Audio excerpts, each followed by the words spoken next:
Linear equation in two variable. जी हाँ, equation कैसा होना चाहिए? लीनियर होना चाहिए। लीनियर इक्वेशन का मतलब मैंने आप लोग को पहले ही बता रखा है, वैसा इक्वेशन जिसका डिग्री क्या हो, 1 हो, मतलब मैक्सिमम पावर क्या होना चाहिए, 1 होना चाहिए। और साथ ही साथ लीनियर इक्वेशन बोला, इक्वेशन मतलब क्या आना चाहिए, बीच में इक्वल टू आना चाहिए। ठीक है, अब उसके बाद टू वेरिएबल बोल रहा हूं तो इसमें 2 वेरिएबल आपका आना चाहिए। जी हाँ, अगर एक एग्जांपल मैं यहाँ पे लिख के बताऊं आप लोग को, जैसे x plus y is equal to मैंने 5 लिख दिया। ठीक है, तो यहाँ पे आपका 2 वेरिएबल x है, मतलब एक वेरिएबल x और एक वेरिएबल y हो गया, और उन दोनों के बीच कुछ ना कुछ ऑपरेशन होगा, या तो प्लस होगा या फिर माइनस होगा। ठीक है, उसके बाद इज इक्वल टू रहेगा, इसी की वजह से इसका नाम क्या पड़ा, इक्वेशन। इसी की वजह से हम लोग इसको क्या बोलते हैं, इक्वेशन। अगर इक्वल टू नहीं दिया हुआ रहता तो ये सिंपल सा एक क्या बन जाता, पॉलिनोमियल बन जाता। इक्वल टू दिया हुआ, इसका मतलब ये इक्वेशन है। इक्वल टू से उधर कुछ भी नंबर हो सकता है। तो आई होप कि आप लोग को जो linear equation in two variable है वो समझ में आ गया होगा। एक बार फिर से रिकॉल करा देता हूं। Linear equation that means what, इसका मैक्सिमम पावर क्या होगा, 1। ठीक है, मैक्सिमम पावर 1 होगा तो ये लीनियर इक्वेशन है। ठीक है, इक्वेशन मतलब इक्वल टू लगा हुआ है। अब इसमें 2 वेरिएबल का बात आ रहा है तो 2 वेरिएबल होगा। ठीक है, 2 वेरिएबल होगा तो इसको हम लोग को सोल्व करना रहता है।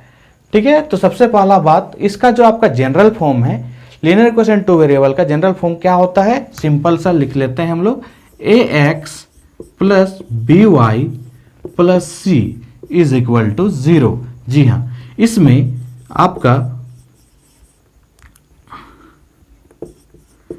क्या होगा, a b एंड c जो है रियल नंबर होगा। क्या होगा, a b c जो है वो रियल नंबर, क्या होगा, रियल नंबर।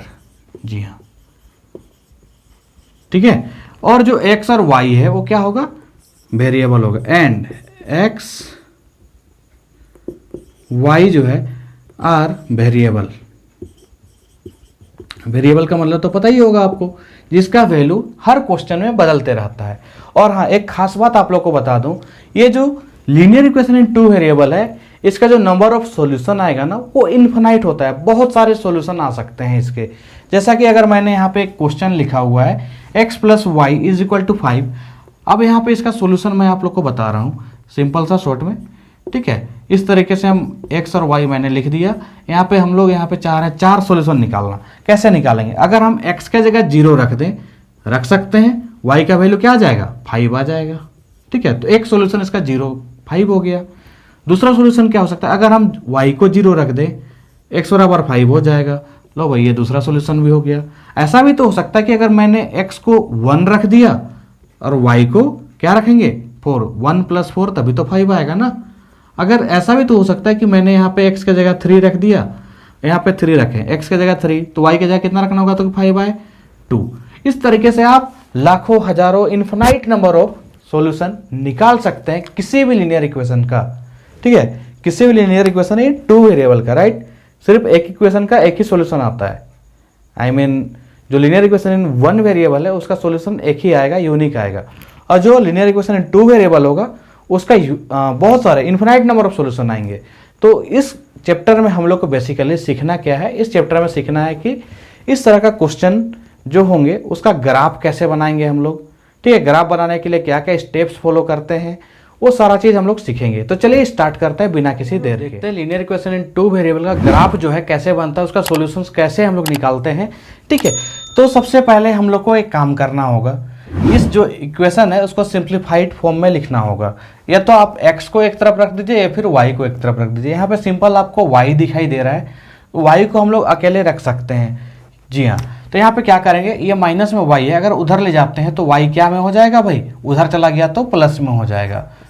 ठीक है, y को उधर ले जाएंगे, प्लस में 3 है तो 3 रहने दीजिए, ये माइनस y उधर गया तो 0 प्लस y तो y हो जाएगा। इसको फर्दर आप इस तरीके से लिख सकते हैं 2x plus 3, y is equal to 2x plus 3। ये आपका पहला स्टेप होगा। दूसरा स्टेप क्या करना है, दूसरा स्टेप आपको इस तरीके से डब्बा बना लेना है।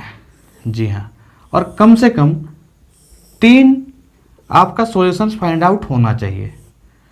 एक डब्बा में मैं x और y का वैल्यू लिखूंगा और यहाँ पे तीनों में क्या रहेगा, सॉल्यूशंस रहेंगे। ठीक है, अब क्या करना है हम लोग को, यहाँ पे इधर जो है उसमें एक एक करके वैल्यू रख के देखना है। ठीक है, इधर साइड में क्या है आपका x, तो हम रखेंगे when x is equal to 0। एक बार मेरा मन किया 0 रखने का। हाँ, आप कोशिश करना है कि फ्रैक्शन वाला नंबर नहीं आना चाहिए। ठीक है, अगर हम लोग यहाँ पे 0 रख के देख लेते हैं पहले, 2 इंटू 0 0 हो जाएगा, y बराबर क्या आ जाएगा 3, मतलब फ्रैक्शन का लफड़ा नहीं आने वाला है। तो यहाँ पे लिख लीजिए when x is equal to 0, y is equal to क्या हो जाएगा 2, x के जगह पे 0 बैठाइए प्लस में 3, 2 इंटू 0 0 प्लस में 3, तो आ गया आपका 3। तो x के जगह आप अगर 0 रख रहे हैं तो y का वैल्यू कितना आ रहा है 3। ठीक है, उसी प्रकार से एक और देख लीजिए, x के जगह आप एक बार 1 रख दीजिए, when x is equal to 1।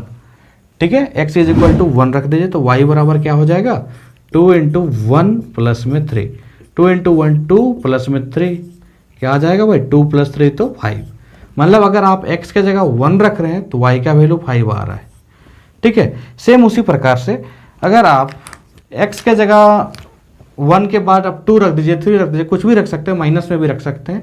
मैं यहाँ पे 2 रखना ज़्यादा पसंद करूँगा। ठीक है, क्या रखूँगा 2। ठीक है, अब यहाँ पे मैं लिख देता हूँ when x is equal to 2, तो y इज इक्वल टू क्या आ जाएगा हमारा 2, यहाँ पे 2 लिखेंगे प्लस में 3, 2 2 जा 4 प्लस में 3 क्या आ जाएगा आपका 7, तो आपका 7 आ गया। अब आप सोच रहे होंगे इसको मैं रेड इंक से क्यों लिखा हूँ, तो इसको मैं हटा देता हूँ और ब्लू इंक से ही लिख देता हूँ ताकि आप लोग कंफ्यूज ना हो। ठीक है, तो इस तरीके से निकाल लेंगे। और यहाँ पे रेड इंक से लिखने का मतलब बस इतना है कि आप लोग ये दोनों में अंतर जान लें, क्योंकि जगह थोड़ा सा कंजेस्टेड है, इसलिए मैंने इस तरह का आप लोग का डिफरेंस जानने के लिए किया कि ये पहला वाला, ये दूसरा वाला, ये तीसरा वाला है। अब ये आपका सॉल्यूशंस आ गया। इस इक्वेशन का क्या क्या सॉल्यूशन हमने निकाला, या तो 0 मतलब 0 और 3, या फिर 1 और 5, या फिर 2 और 7। इस तरीके से और आगे बढ़ते जाएंगे तो और भी सॉल्यूशंस निकलते जाएंगे। ठीक है, फिलहाल अभी हम लोग का 3 से काम है, तो 3 से हम लोग काम करते हैं। जैसे यहाँ पहला वाला देखिए क्या पॉइंट है, 0 है और 3 है। तो सबसे पहले आप x जो एक्सिस है उस पे 0 पे जाइए। चलिए, ये हम लोग का 0 होता है, आपको पता होना चाहिए। फिर y में जाएंगे 3, x में 0, y में 3, आपका ये पॉइंट हो जाएगा। इसको थोड़ा सा डार्क करके थोड़ा सा सर्कल कर दीजिए। ठीक है, उसके बाद x में जाइए आप 1, x में चल गए 1 और y में जाएंगे 5, मतलब इसी आसपास में आपका आएगा। इसको भी डार्क करके मतलब इस तरीके से सर्कल कर दीजिए। उसके बाद x में जाना है 2, x में चल जाइए 2 और y में चले जाएंगे 7, लगभग हम लोग का इसी आसपास में आएगा। आप लोग ग्राफ में जब बनाओगे तो आप लोग का एक्यूरेट बनेगा। ठीक है, इसमें थोड़ा बहुत इधर उधर हो सकता है, और ये जो लाइन आएगा आपका बिल्कुल एक्यूरेट सीधा आएगा, बिल्कुल इस तरीके से। कहीं पे अगर तिरछा है तो आप लोग को समझ जाना है ये स्ट्रेट लाइन है। यहाँ पे मैंने स्केल का यूज़ नहीं किया है और किसी भी तरह का कोई मेजरमेंट का यूज़ नहीं किया, बस एक अंदाजा से बना रहा हूँ, इसलिए थोड़ा बहुत लाइन इधर उधर हो सकता है।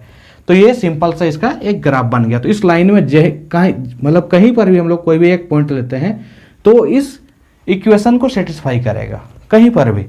ठीक है, कहीं पर भी एक पॉइंट लेंगे, यहाँ लेंगे, यहाँ लेंगे, यहाँ लेंगे, कहीं पर का भी पॉइंट अगर हम लोग लेते हैं तो इस इक्वेशन को क्या करेगा, वो सेटिस्फाई करेगा।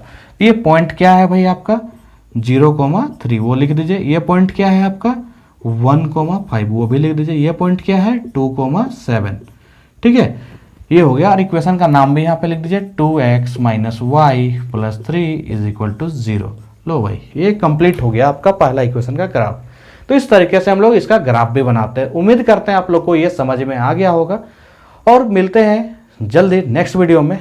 ठीक है, क्योंकि बहुत ज़्यादा लंबा वीडियो बनाने से भी दिक्कत है, आप लोग को समझ में आना चाहिए बस। तो इसलिए मैंने एक ग्राफ में भी एक क्वेश्चन बना के दिखा दिया कि आप लोग को समझ में आ जाए। ठीक है, तो मिलते हैं जल्दी नेक्स्ट वीडियो में। आप लोग चैनल को सब्सक्राइब कर लें, वीडियो अच्छी लगी तो लाइक भी कर लें भाई। ठीक है, बाकी तो और कुछ नहीं बोलूँगा। टेक केयर, बाय बाय, मिलते हैं जल्द। Click the show link and subscribe the channel and press bell icon for latest videos.